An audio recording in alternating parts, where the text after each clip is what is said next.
Ерболдың ерлігі. Желтоқсан көтерілісі кезінде алаңда алған соққыдан көз жұмған Ербол Сыпатаев болатын. Ол туралы деректер өте аз. Білетініміз, сол кездегі Талдықорған облысының Көктал ауылында 1964 жылы дүниеге келген Ербол желтоқсан көтерілісі тұсында Алматының энергетика институтының 2-ші курсында оқып жүреді. Одан әрі Қазақ КСР жоғары советі президиумының Алматы және Қазақстанның өзге облыстарындағы 1986 жылғы желтоқсан оқиғаларына тиісті баға беру жөніндегі комиссия қорытындысы деректеріне көз жіберсек. Тағы бір қайғылы жағдай. Алаңда басынан жарақаттанып, кейін қаза болған Алматы энергетика институтының студенті Ербол Сыпатаевтың ісі. Оның әке-шешесі жоқ, туысқандары ғана бар. Бірақ олар Алматыға шақырылмаған.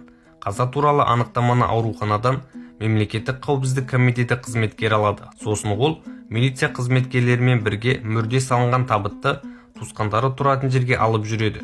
Түн ішінде келеді. Алдын ала хабарланған туысқандары оларды алдынан шығып күтіп алады. Оларға жігітті алаңда жаралы күйінде тауып алғандарын, ауруханада өлгенін, өлтірген адамның белгісіз екенін, қазір бұл іспен прокуратура айналысып жатқанын түсіндіреді.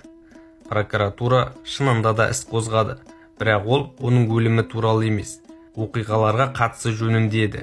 Ал айыпталушының қазасына байланысты іс жабылады. Ербол Сыпатаев туралы ресми құжаттағы аз ғана дерек осы.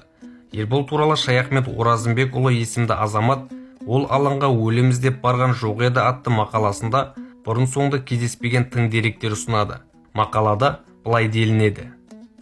Сырт киімдері жыртылып, иықтарына төгілген шаштары қобыраған қос бойжеткенді ығына алып қорғаштай шегінген Ербол бұларға құтырған итше ақырып жетіп келіп, оңды-солды келтеген сермеген сауыттыны аяқтан шалып құлатты да қасындағыларға тез қоршаудан шығалық деп қолдарынан жетелеп, қарсыдағы көп қабатты үйлердің қалқасына қарай жүгірді.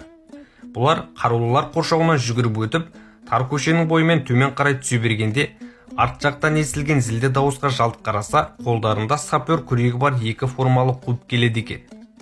Ербол қыздарға ештеңеге қайрылмай тез жүгіріп үлкен көшеге шығып кетіңдер дегенінше, өкшелеп келіп көздеріне қан толған қарулы екеу бас салып Ерболмен айқаса кетті.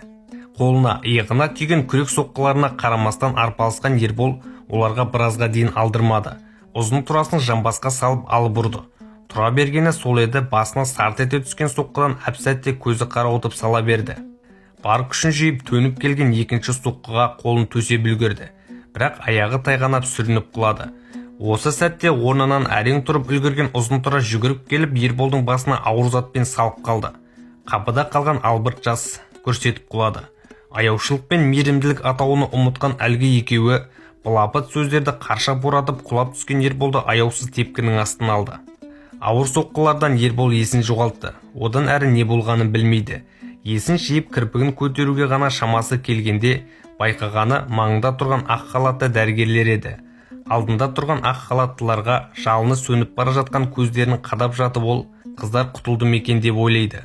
Оларға қарап жатып ол, мен алаңға өлім іздеп барған жоқ едім ғой, елім-ай, ертең не болар екен, деп қиналды. 1986 жылы желтоқсанның 23 күні Ербол Сыпатаев небәрі 22 жасында ауруханада жарық дүниемен қоштасты. Ол алаңға өлім іздеп барған жоқ еді. Ербол Сыпатаев туралы осындай жүрек жарды естеліктер әлі де айтыла жатар деген ойдамыз. Ал мына жоғарыдағы мақалада Ерболдың қарындастарын арашалау барысында басынан соққы алып, соның салдарынан көз жұмуы шындыққа саяды. Себебі алаңдағы арпалыста негізгі қақтығыс қыздарды құтқару барысында өрбегені белгілі. Мәтін авторы Болатбек Төлепберген. Дыбыстаған Аспандияр Нұрмұхамбет.